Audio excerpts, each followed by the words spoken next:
I'm glad to be here. I really appreciate it. This is the most popular show I think in Black America in the morning. So I'm glad to be here. We hope so. We hope we're getting there. We got to Clip that, outpace clip the that. Breakfast Club, that's for sure. Welcome, Ajamu Baraka, the chairman of the coordinating committee of the Black Alliance for Peace. Brother, lots to talk about, comrade. Oh my gosh. So we had hoped to have you on. We had planned to have you on to talk about the announcement about Dr. West's campaign. And those plans were made like Thursday or Friday, but since then, so much more has happened. But so we've got to do a little bit of a rewind to talk about that because we literally did not get a chance to dig into that because of the amazing revolutionary intifada that has happened in Palestine and that is still going on. But let's rewind a little bit, Ajamu, and talk about. The announcement from Dr. West's campaign and the state of the campaign now. Well, yeah, thanks for bringing me on to. I mean, you're right. There's a lot of things that are unfolding very quickly in this country and abroad. I mean, really, I think it reflects the kind of deepening of this crisis, and it reflects too the desperation and the confusion we see among ruling elements, and really among not just ruling elements, but even people who find themselves or define themselves as part of a left opposition. As you said, the announcement was made on Thursday that Cornel West has decided to pursue an independent run. I mean, it's interesting that that's framed in that way because some would argue that a Green Party is an independent run. It's independent of the duopoly. He claims that one of the reasons why he did that was because he wanted to communicate directly with the people and did not want to be uh, encumbered with internal party politics. Um, and we could talk about it, what that means. But the other issue that he raised that I think we have to really examine more seriously is the notion that one can engage in bourgeois politics without having a clear understanding or a clear objective in terms of what kinds of structures are you attempting to build. Now, the issue with and the challenge with his campaign now is that no matter what dysfunctionality or whatever people might claim that you have with a Green Party, you have an apparatus with the Green Party that has the most experience in the country in getting people on the ballot. They in fact have real people in their formation. And it is from that foundation that the process started when he came over to the Green Party to get him on the ballot. And I think it's something like 18, 20 ballots right now. Um, if you don't have an apparatus with people to get you on the ballot, then of course you have an option. But the option is the bourgeois option. That option is basically if you got a whole bunch of money, you can come in and you can buy up folks and put in place a field operation that can get you on the ballot.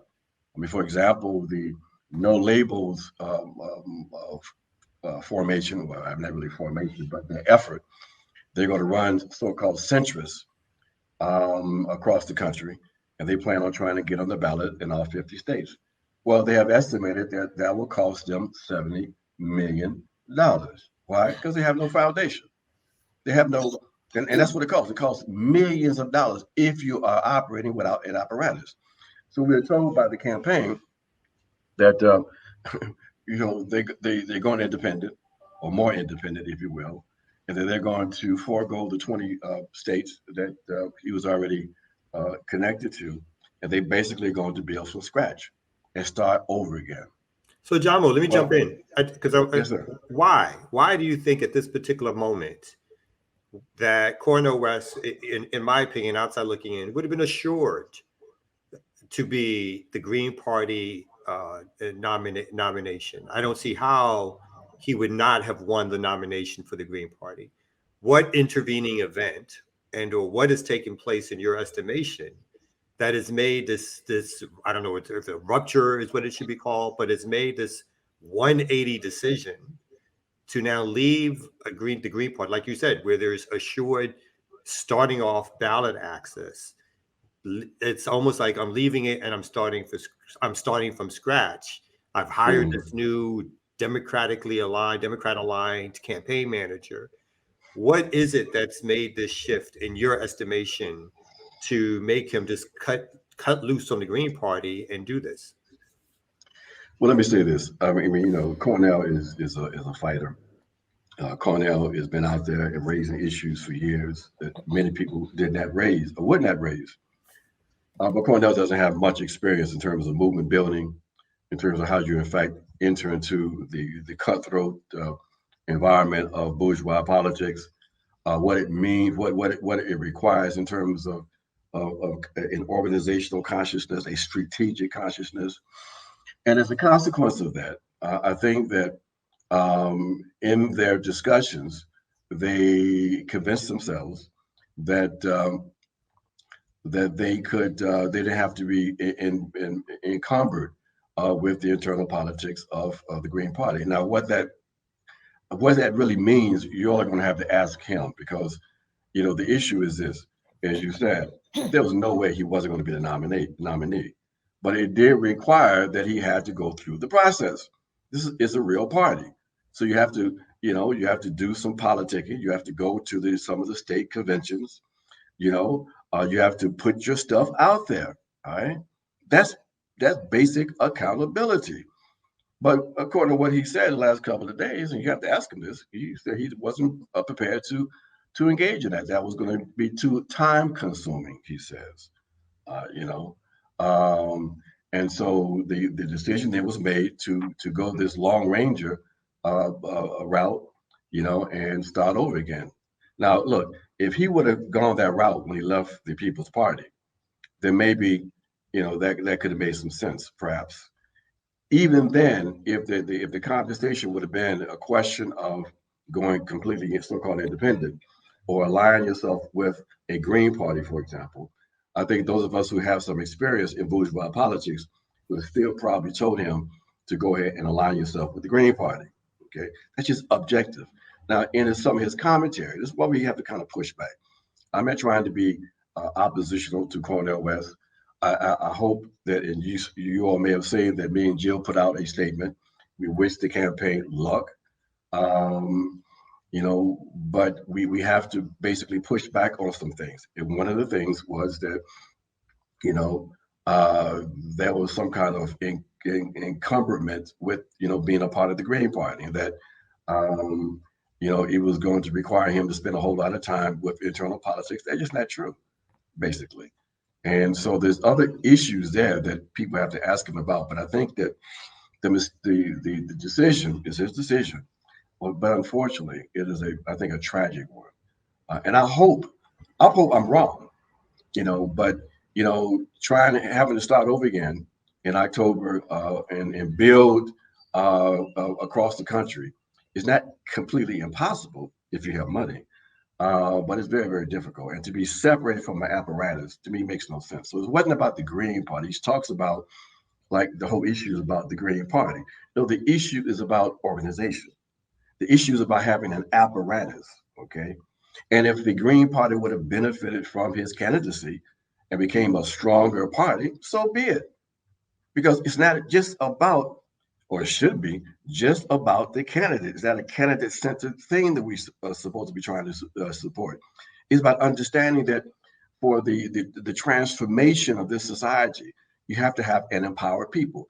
People cannot be empowered. They cannot have agency without organization. So if you say not the Green Party, then the question becomes, what are you bringing people to? If you're going to bring people out of the Democratic Party, where are they going? Or is it just about the election? So these are some of the critical questions that have to be raised with our dear brother. And I think along those lines, Ajamu, I think I heard him or saw an interview where he talked about one of his concerns was that there was not enough outreach or involvement in the Black community, in particular with the Green Party. And I think that is a real sticking point for me, and a lot of folks who were looking at Dr. West's candidacy in the Green Party as a way to facilitate a level of organization in the Green Party that has not been present up to that point. I mean, do you understand what I'm saying? I kind of Yeah. feel like Dr. West could have been that catalyst to get that level of on the ground organizing that we always kind of criticize the Green Party for not having in between elections. So how do you see his comments in regard to that aspect, that the Green Party isn't as involved in the Black community, doesn't have the connections with the Black community that he wanted, and that's another reason why he left? I mean, it seems to me that leaving the Green Party kind of defeats the purpose of addressing that issue. Well, because you're looking at it from the point of view of an organizer. See, there I go. But that makes perfect sense. That the fact of the matter is, as we all know, that the roots of the into the Black community by the Green Party isn't that's that deep. There's no question about that. And he said the other day, he said, but nobody heard about the Green Party, but people knew me. Well, comrade, that's the point. Okay. That you build the apparatus. Okay. It ain't about just strengthening the Green Party. It's about organization. All right. So you bring, I mean, people are prepared to in fact, and maybe the Green Party would just be a temporary apparatus. But if you're not pushing for organization, what are you pushing for? Okay. He said, well, they all know me. Well, look, the people are not looking for no motherfucking saviors. Okay. At this critical moment in history, we need to get organized. We've got to resist. The enemy is absolutely serious. Okay. We see it all around us. All right. And we've got to be serious. Time out for these novices, and so this is what we're talking about. That basically, yes, it been no problem at all bringing people into that process, building parallel processes. The people that want to come to the Green Party, parallel processes across the country on the state level to build an apparatus that could have had a pathway toward victory. See, what is so upsetting about this, and this might sound naive, and I said it before, with the particular kinds of configurations, political configurations today, with this no labels thing that's going to, if they put it in place, will pull votes from the Trump forces. The libertarians are going to be on the ballot. Okay, you got this freak RFK that may end up running as an independent. You got the weakness of the Democratic Party with 40% saying they are prepared to consider a third party run. You have a situation that was developing for a plurality victory, actually a path to the White House. When you take yourself out of this process, and look, the bourgeoisie, the Democrats, these are hardcore folks. They don't engage in idealistic politics. They understood that the threat that Cornel West represented was being on those ballots and pulling Negroes away from the Democrat Party. Okay, they know that the likelihood of him getting on these ballots in some critical states is very slim. So what has happened? He has eliminated himself from the contention of power.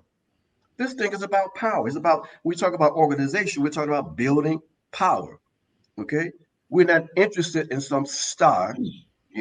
Even though we need to engage in some ideological struggle. We want to raise people's consciousness.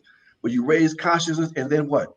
Where do you route them? Okay, you have to route them toward organization. Everybody won't join an organization, but there are many people who would. It's about having a vision of what it takes to actually transform society and the kind of instruments it takes to in fact do that. And unfortunately, that's just not there. I'm interested if Cornel is going to be open to having another discussion with us, because I mean, to me, like this point, it just points to sort of that history of Cornel individually, of continually propping himself up over the commitment to build infrastructure and organization, And again, it's not so much that I disagree with, let's say, 70% of Cornell's ideas, maybe 65, like I'm down with or whatever. But it's not actually shocking that he did pull out and prefer just to sort of do what he does. I mean, this is basically now sort of a pulpit march, right? He gets to go speak and he's not accountable. He gets to go speak and he's not accountable. He gets to go speak and he's not accountable. And then he gets to just say, the reason I'm doing this is to raise issues. So, and he'll raise his own profile. He'll find other ways to raise additional resources for himself or for things that he wants to raise resources for. But again, the accountability of running again, not, and I individually don't believe he had any chance of winning, but he definitely had a chance of having an impact on the election in ways that now he cannot have when he was in the Green Party. And so I think it's, the only thing that I can think that made him do this was that somebody got to him, or somebody sat him down, or folks talked to him about the resources he could gain by doing this as an independent, on his own mantle, as opposed to putting himself under the dictates of the Green Party. I think on the end, it's probably far more important, because otherwise, from a rational standpoint, it's not rational unless you think about, are there other money interests involved?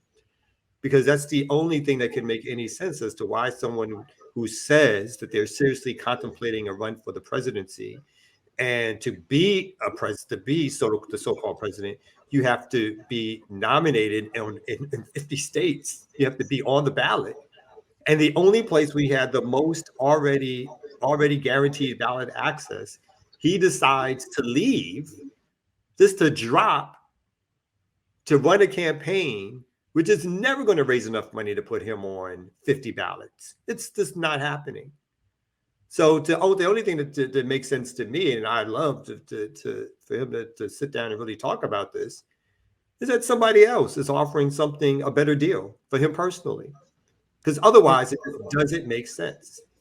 I just want to say before, Ajamu, you respond, that following routine channels, I reached out a couple days ago, and he said he was, I think, citing travel, a little too busy at the moment, and he would get back with us, another time.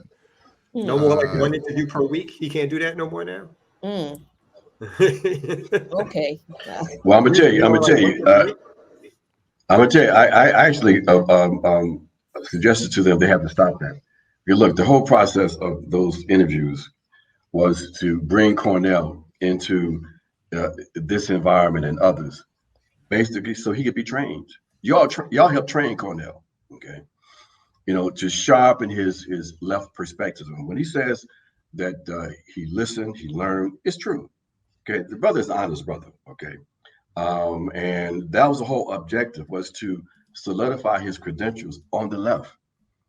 All that was relatively successful until he let Jimmy Dorn pull him out, or pull out his, and then the revolutionary blackout folks, then they engaged in basically a public lynching, and systematically it was unfortunate.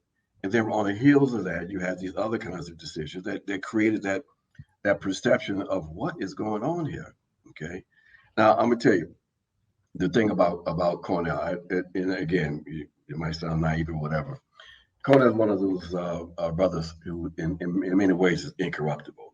You're not going to offer him any kind of money or anything like that. He really believes in his calling for this. The problem, I think, and I've said it to him directly, he just doesn't understand movement politics. You all saw that when you were talking with him. He got sharper and began to understand it better. So he didn't know what he was getting into when he showed up at that ADOS conference. He has learned now, what's really out there, and it's been very helpful. So no, I think that what happened was, we never have really been happy to be accountable to folks besides the people who pay your check. And then when you become a tenured professor, you are in fact a very free black man. It's Brother Jared and others can tell you, to a certain extent, you know. So, to a Jared's certain like, I'm extent, not but really free. right. So so when you've been doing this all your life, the idea of having to subject yourself to a process, maybe that's something you just couldn't, you just didn't want to do. And he raises the issue of the example of Ralph Nader in 2004. Now, I used to raise the issue of Ralph Nader within the campaign in 2004 also, but for a different reason. Ralph Nader being an arrogant policy womp or whatever, he was the Green Party nominee or candidate in 2000. He thought that meant in 2004 he was just a shoo-in. He didn't have to do any kind of campaigning or anything like that. People were trying to tell him that ain't gonna work here. And that's what happened. He ended up, not getting the nomination. He ran an independent race. How many people remember that? That can't be the example. And I'm gonna have to write your brother today because in the last couple of interviews he keeps on raising this Ralph Nader cat. Cornel West and Ralph Nader in two different categories. Ralph Nader cannot frame issues the way Cornel can. Okay, and so just drop that, and lead with the idea that you want to be independent. It's easier to get on which is relatively true. It's easier to get on the ballot as an independent as opposed to a party. Okay, in terms of what the requirements. So, no, But not when you say it's going to cost $79 million. Well, that's for the no labels folks. $70 million. Yes, it's they trying to get on there as a party, a formation. Wow. Okay, and they have no base, so you got to pay. Jared will tell you, it's enormously expensive. This whole ballot access thing, and the Green Party is kind of perfected, if you will, a process of how you do a combination of volunteers. Some folks get paid, and you get people on the ballot. In 2016, me and Jill was on 44 ballots. Okay. In 2020, Howie Hawkins was only able to get on like 34 or something, facing also legal actions from the Democratic Party. So, the Democrats are about power. And so, unfortunately, when the comrade took himself out of the struggle for power, he's still going to get some attention. There's no question about that. There's still a possibility of building an apparatus to get him on the ballots, and I hope that is in fact the case. But even still, we've got to push back. Those of us who understand organization, we've got to push back and not allow our comrade to confuse people. If you're not talking about organization, if you're not talking about building structures of resistance, you're just spreading confusion. Which is why, my argument would have been if he had come on the show again after that whole, I'm glad you brought up that Jimmy Dore thing, because my argument to him would have been stay away from those people. Because I understand, having to engage with folks in this environment, but nothing good can come of engaging with these folks because they don't come from a place of principle or good faith, and it's all gotcha moments, but that's why we're here. But just Jackie, okay. real quick, if I can, because speaking of gotcha moments and going up levels, the word was put out. We put out the bat signal, and Dhoruba is in fact joining us. So how we does welcome he Dhoruba hear that? to the show. Good morning, Dhoruba bin Wahad. Good to see you again. Thanks for responding to the call. Ajamu, man, talking to you is like trying to get in touch with Obama 6 years ago, man. Come on, man. Come on, brother. Look, I'm there. I'm there. All you got to do is call, brother. I'm there for you. Oh, now you sound like Kalanji. You my leader. You my leader. I'm convinced that Abdus was right. Abdus had this joke about Ajamu that we would like literally be talking about when we first joined Black Alliance for Peace. We would literally just be talking about stuff that we had to do. And Ajamu would call and we'd be like, the fuck? and so the joke emerged that so the joke emerged from Abdus that Ajamu would hear us in the fourth dimension and he would just You know, he would just materialize in our consciousness, Poof. you know, with that raised eyebrow and you know, how y'all doing, Africans? Nah, Man, I I've just been Had the trying to get sun this for you. guy. And now I think that's true because Dhoruba does it too. I just Oh, stepped no, out no, and looked in the mirror and said Dhoruba 3 times. no, man. I've been trying to get Ajamu, man, and Nefta, man. He's been trying to quarterback this, man. We on all kinds of signals and all of this stuff, man. I've been trying to. I got so many people I need to refer to BAP Network to get them plugged in, and Mm. because we can't find the type of analysis and principled, coherent uh, um, networking that BAP is trying to do, man. And so who else am I going to refer people to? You see what That's I'm saying? true. That I feel Yeah. confident. That I feel confident that if they're organized into it, something will be achieved. You know, Mhm. I mean that's how I feel right now, man. Because it doesn't look good for the home team, and Mm-mm. and I mean the shit. There's so many opportunities that we have, and there's so many pitfalls that are in front of us at the same time, and so it's Yeah. really difficult to discern one from the other without a cogent apparatus and leadership that could make these distinctions. You're literally on the fly, you know. Well, see, Sometimes, my brother, that's what we've been talking about. You know, what it takes to make change, and you know, within the context of this whole, you know, the Cornel West campaign and the question of organization. So, what do you think about this whole thing with Cornel West? but I think first of all, the Green Party, you know, we knew, and this is what I said to Kalanji, and I might have said it to Jared, that without a strong and credible left to the left of Cornell, you know, he would be basically at the mercy of Green Party neoliberal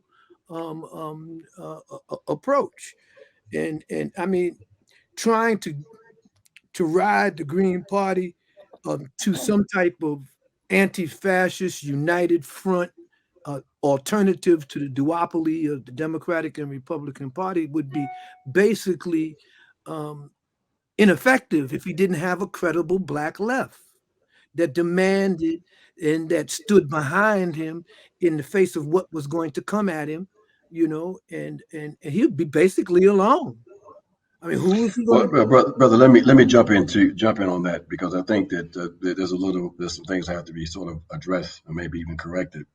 The issue wasn't so much a Green Party that is pushing neoliberal politics.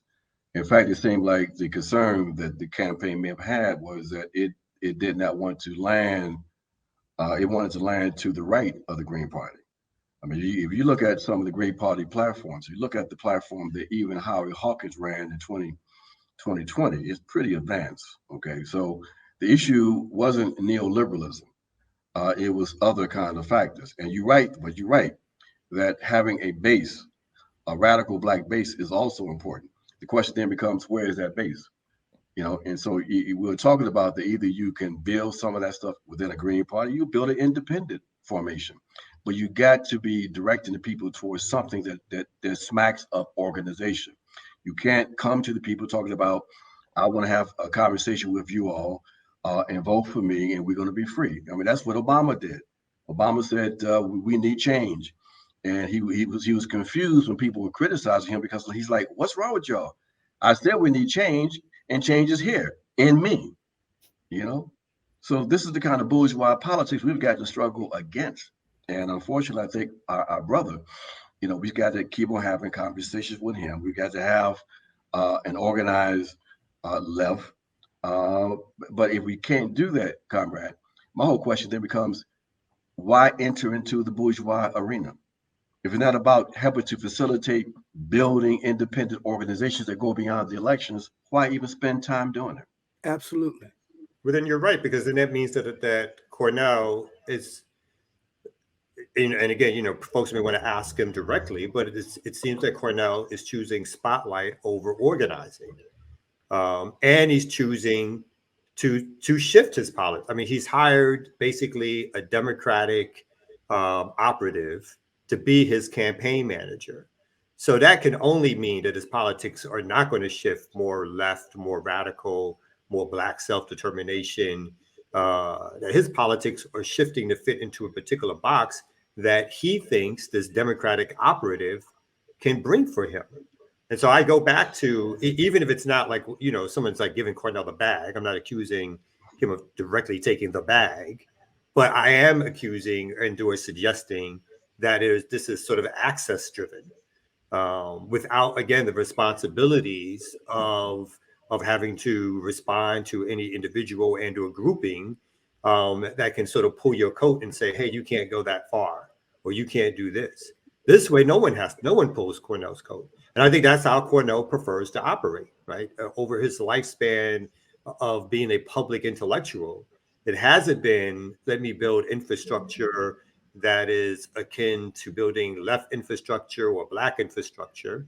It's been, let me build Cornel, and so I think that is where, outside looking in, where it seems to be going. Again, I'd love to have a deeper conversation, and for him to state otherwise, like why would you leave a party that has already stated access to get you on ballots to literally start from scratch? Why would you hire a Democratic operative to be your campaign manager when there's so many other folks out there to choose from who represent left, radical, revolutionary politics that Cornel could reach out to in a second and have those folks respond to them? So I think there's serious questions around the intent of what Cornel wants to do beyond, speak on the pulpit. Let me say this, comrade, real quick. I think both of you, both Kamal and you, said exactly what I just said. And although in terms of Kamal, he was trying to open up the subjective issue of Cornel and how he's doing it, but I think what you said, Ajamu, is the same thing that I'm saying.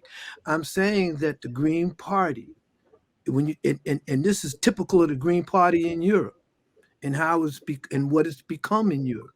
It's the typical of the Green Party here, dominated by white folks who are supposed to be left and progressive. They are not revolutionarily inclined at all. They are not about the empowerment of African people at all. They are about entering into the arena of mainstream politics and achieving a consensus or achieving a support from a number of organizations and neoliberal formations in order to gain legitimacy. I think access to all of these venues that they're supposed to have, all of these electoral positions that they're supposed to have in different cities, all of them, none of the Green Party has any boots on the ground in the Black community. None of them. They have no organizational representation, no profile, nothing in the African community, in the poor community. And Cornel, that should have been his focus. And I agree. Well, yeah, comrade, you're right, and I think we made that point before, that's an objective reality, that there's no deep roots in the Black community. But there's no deep roots in the Black community in terms of any left formation. That's the first point. Second point is this. Again, one has to look at, and I'm not here to defend the Green Party. I'm here to talk about strategic questions. Okay, and for me, it's a strategic question regarding the apparatus of that party, and and its ability to in fact move things. Now, a Cornel West running as a Green would have facilitated some Black folks who would come into the party and begin to build some roots, some foundations. Especially when one recognizes too that there's opportunities there for people to run for office at other levels of government on the state and local level. But again, if this is not done in a revolutionary way, then basically it makes no sense to do it. I'm not one interested in a bunch of individuals coming to the people saying, hey, vote for me as a Green, a Democrat, or whatever. If these are not decisions made by organized forces to strategically enter into the electoral process for whatever reason, then I'm not interested in it. I'm not interested in candidate-centered politics. Now, let me say something else about the campaign, the Cornel West campaign. Now, you said earlier, Brother Kamal, that you could probably agree with 65% of the agenda of the platform. I would suggest to you, you might want to go back and take a look at the platform that they released on Thursday, because that platform is pretty progressive. And so I think you might want to take a look at that, because I think that percentage might in fact go up. Now, whether or not that could be implemented is another question. But one of the brothers that helped to pull that thing together is a brother who's come through our ranks, who's been trained by us, Brother Anthony Rogers Wright, and that platform is pretty tight. Okay, and see, I raise a question of organization again, because I was teasing Brother Anthony that 2 years ago, could he have pulled that platform together without his experiences going through BAP? Portions of it probably could, but this is what you get from organization. You come into organization, you get subjected to the internal political education processes, and it sharpens your politics. And so again, for me, the pushback that I had with the West campaign is really primarily around this issue of organization, um, and not to be spreading the confusion that individuals can make any kind of real progress at this critical moment in history. But also I have to be objectively principled too, to suggest that folks have to take a look at this Green Party thing a little bit closer, because the characterization of it just doesn't correspond to its reality. The Green Party platform is a left platform, no question about that. There's nothing neoliberal there at all. So I have to add that,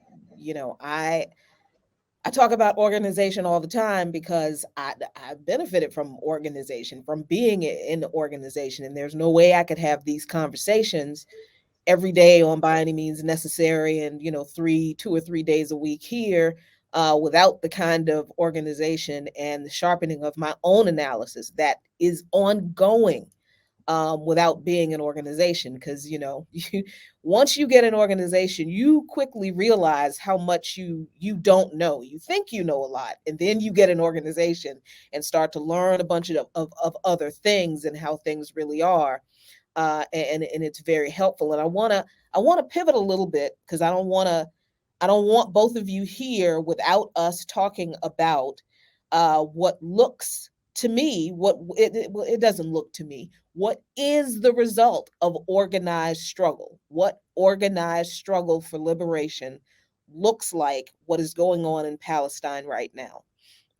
The reason we had to have you on was to talk about certainly this situation with Dr. Cornel West, but so much happened this weekend, and a part of what happened was the ongoing intifada, which I guess now is this the third intifada that has happened in Palestine, and that is ongoing. We learned this morning that the occupying forces of Israel are amassing ground troops. The U.S. government has sent the largest aircraft carrier with fighter jets to support the genocidal project in Israel. I'm gonna shut up, because I really want to hear what you all have to say about both the nature of armed struggle for liberation in general and what we're seeing in Palestine, how you frame that in the struggle for liberation that we always talk about that we're in, but I don't think we get what it really looks like. And also the response that we've seen in the media from some folks on the so-called left and obviously some liberals. So Dhoruba, what do you have to say? Let's start with you.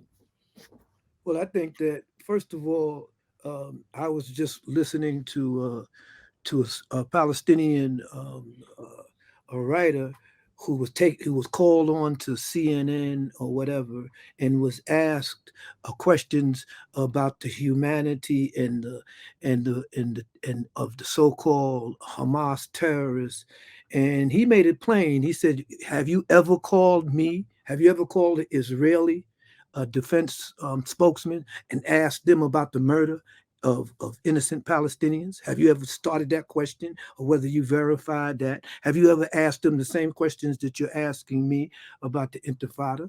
And he said that, therefore asking me this question is facetious, it's disingenuous, it's bullshit. And I think that we really have to understand that the role of armed struggle, and I hate to be crude with this, and I know this for a fact, that the role of armed struggle, that the only way you'll bring your oppressor to heel is when they have to deal with body bags just like you do. When there's an equal distribution of the pain, that's real democracy. And if you notice, once Hamas exhibited or their resentment of being imprisoned in the largest open air prison in the world and being subjected every day to the murder and brutality and cruelty of the IDF, you know, the true nature of the white supremacist settler state, Israel, comes to bear. You know, and I recently wrote a small comment about the Warsaw Ghetto uprising and how the Nazi suppression of the Warsaw Ghetto uprising, which, by the way, if we really go into the weeds of that particular uprising in 1945, I believe, if we really go into the weeds of that, we'll see that the major organizers of the resistance to the Nazi occupation were from the left. They were left. They were leftists, as most of the partisans in Europe under Nazi occupation was predominantly led by the left. And one of the things that happened, of course, it was the Red Army that was then moving through into Eastern Europe, that was about to liberate Poland, and they stood down and waited, and the left rose up in anticipation of their liberation of the Red Army's advancement. And the Nazis cut off all the electricity, all the water, the same stuff that the Israelis are doing now. They're cutting off the water, the electricity, food, and everything to the Palestinian people, and they vowed to exterminate them and exterminate their resistance. That's exactly what the Nazis did while the Red Army stood by and watched. Okay, and so we have today a similar feat, except one of the things have to be made clear. Europe, NATO, and the European Union is directly responsible for the Israelis' behavior in the occupied territories. They're the ones that separated the humanity of the Palestinians and never spoke on the atrocities and murder of the Palestinians people by the IDF, by the white supremacist apartheid state of Israel. And the United States has an investment in Israel, an integral investment, because the United States began itself as a white supremacist settler state, and it was the first endorsers of Israel as a so-called a nation state. Okay, so what Hamas is, I think Hamas response to this and the way they responded is going to change, and has changed already, the paradigm of relationships between the collaborative Arab forces that were willing to compromise Palestinian liberation and exercise individual relationships with Israel and trade, diplomatic missions. I think this exposes all of these bullshit ass Arab regimes and nation states. And of course, the Israelis, with the overwhelming political military force that they have, you know, they will invade and slaughter the Palestinian people, because that's what they wanted to do all the time. And that's what they wanted to do, to eliminate Palestine as a viable entity. There is no such thing as a two-state solution. Never has been, never has, and never was possible even after the Camp David Accords. So I think that Hamas, whatever happens from this point on, has changed this relationship. And if you notice, the United States is trying to offload the responsibilities or the initiation of this action onto Iran, and show that the Iranians are the ones that like gave the go signal. like the Iranians are the one that's telling the Palestinians how to liberate themselves and what they should tolerate and what they shouldn't. This is bullshit. So bring on the confrontation with Iran if you want to. The geopolitics of what's happening in the Ukraine, the fact that even the right in the Republican Party is fed up with the Ukraine proxy war and is pushing back against it. The fact that old sleepy Joe Biden probably won't be alive during the next election, and who is a Democratic Party going to run? These are unique opportunities for us in the United States who are not just left or progressive, but who are abolitionists. And that's what I think the major shortcoming of the Green Party is. I have to take Ajamu's word about its progressive format. And because I know Ajamu wouldn't say that if it wasn't true. I mean, that's how much faith I have in his organizing history and abilities. But I will say that the Green Party is never going to be an abolitionist party. It's never going to include an abolitionist agenda of African people in the United States. And what we're seeing now in the Black community is the same silence that we saw with the Congressional Black Caucus. Every time a Palestinian was murdered by the IDF, they were silent. But I bet you them niggas ain't going to be silent now. They're not going to be silent in condemning Hamas. They're not going to be silent. And so what I'm saying to you is that Hamas realizes that the occupation has to end. It's better to die on your feet than to be subjected and die on your knees begging for some type of autonomy. This piece of dog shit in Al Fatah, what's his name? Mahmoud Abbas, his shit is through. He's over with. He's done with. And that's the same thing that needs to happen in Africa, by the way. And I hate to draw this.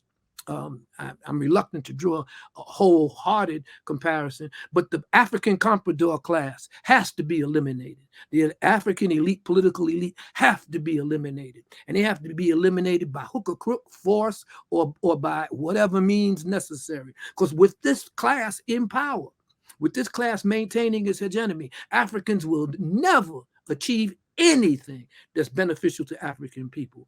And I just had a brother from Africa say to me, how are we going to meet the needs of African people and clothe them and all that? You have to begin with this comprador class that's drawing its wealth off of the pillage and rape of Africa. You have to get rid of these guys. And so I'm saying that the Ukraine war, what's happening in the Middle East, offers African youth and the young radical organized forces in Africa a unique opportunity to do just that. And I'm going to let Ajamu jump in, but I had wrote about a recent talk that I had with about 6 or 7 different organizations from about 5 or 6 different countries in West Africa. And they asked me, so what should they be doing now? And I said, organize. And they said, well, what else should we do? I said, organize. And they says, well, what else? I said, organize. Okay, because these coups, whatever they are right now, the paradigms of power are going to shift as they try to get rid of these younger coup makers. And you have to organize. This is an opportunity to organize. And this is why I was so keen on getting the Ghanaian Socialist Party to give me the whole go ahead in plugging these organizations into BAP. And letting you guys begin to utilize these outlets and these networks so we can make a functional network. And Ajamu, I'm going to end with this. Ajamu said something the last time we talked about how solidarity has to be reciprocal. Solidarity is not just about rhetoric and talking about how we are in solidarity with this. We have to build a functional international solidarity network that is propositioned on people's liberation and anti-imperialism and pan-African solidarity.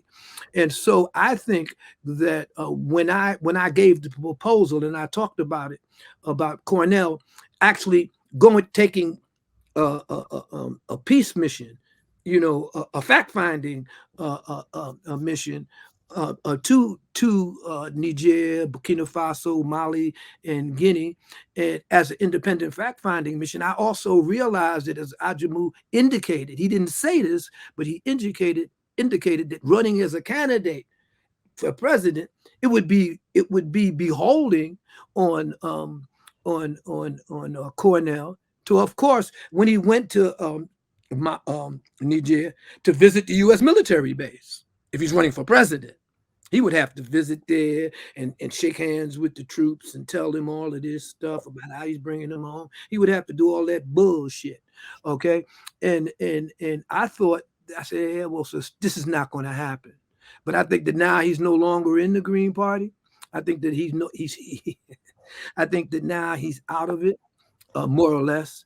And some of the shortcomings that Ajamu pointed out about him starting all over again from scratch offers us a unique opportunity. I'm trying to say is that what's happening geopolitically in terms of the U.S. empire, in terms of its trying to pivot towards confrontation with China, we know what's going to happen if the U.S. intervenes in Chinese internal affairs with Taiwan. We know that the U.S. is going to come up short-handed in that struggle. Every game, every war game that they ran on that, the U.S. is lost. Okay, yeah.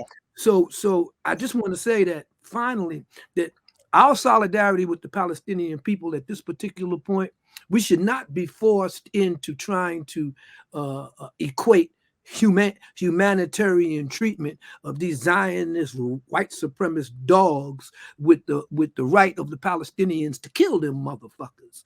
Okay, because they're killing them.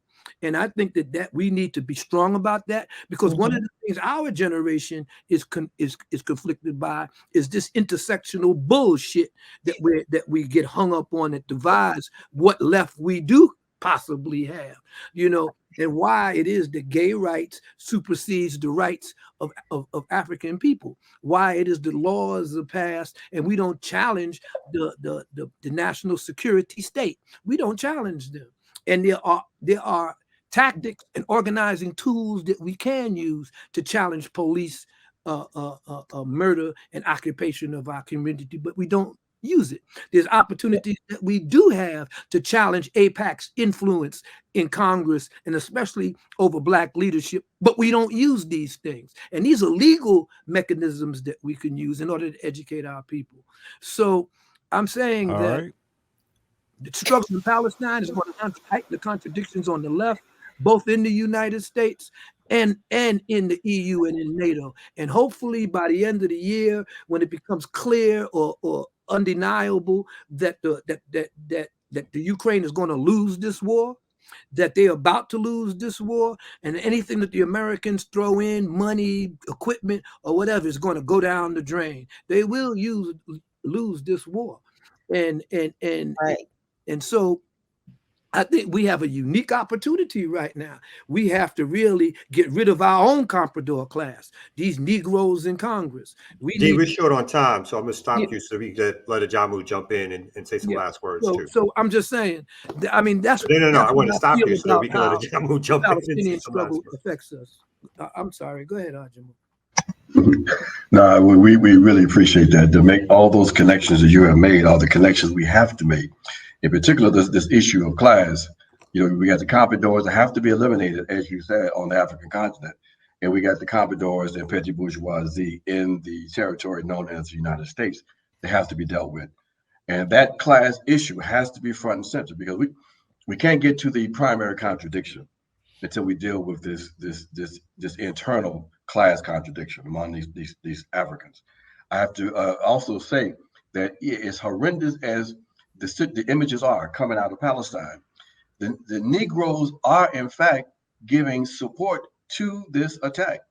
Hakeem Jeffries, the Congressional Black Caucus, all of the squad, all of them have basically condemned Hamas and have given support for this racist war against the Palestinian people. They say they wage a war against Hamas, but we all see that what they're doing is a collective punishment against the Palestinian people.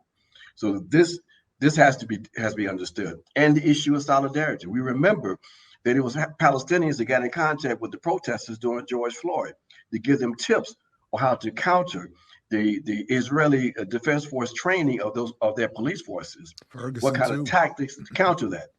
And basically, where are Africans right now with this assault on Gaza? Where are we? So this is what we've got to be. This is war. And we got to understand the war being waged against Palestinians is a different formation, a different expression of the war being waged against African people in this country and colonized people globally.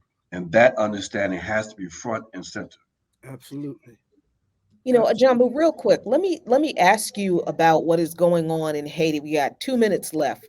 How do we connect this to what's going on in Haiti, as well as what we're fighting against right here domestically with the proliferation of these cop cities?